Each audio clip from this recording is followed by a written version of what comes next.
You know, running water is a great thing to have on a boat, but when the winter comes around it's time to put the system to bed. Hi, I'm Mark Cork from BoatUS Magazine. Today I'm going to walk you through the steps necessary to winterize the water system on your boat, so when the spring comes you won't have any surprises, there'll be no freeze up and you'll be ready to go back on the water. If you have a hot water heater on your boat that's heated by electricity, it's important to switch that off before you drain the water so that we don't burn out the element. To get started, we need to pump out as much of the water as we can from the freshwater system. And I'm going to do that just by opening up the faucet, and I'm going to leave that running until the tank is empty. Before adding any antifreeze to the system, I need to bypass the hot water tank. There's two reasons for that.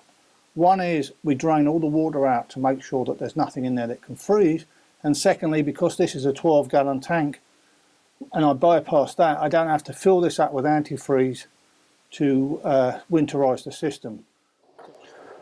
So I've run all the water out of the faucets and the tank is now empty, so what I'm going to do is add 3 gallons of non-toxic antifreeze to the tank, and then I'll be running that back through to make sure that everything's protected. If you have a larger tank you may need more antifreeze than I do, and if it's a smaller boat then you'll need less.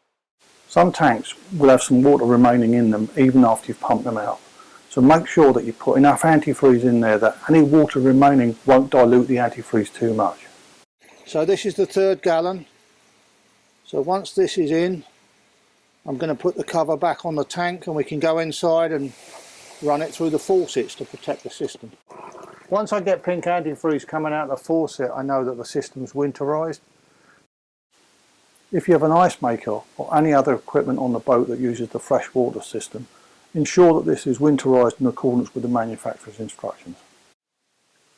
Now that we've replaced the fresh water with antifreeze and the system is all set for the winter time, I'm going to turn off the breaker, and you'll notice I've actually added a label that says it's winterized so that anybody else comes on the boat, they know not to turn this on.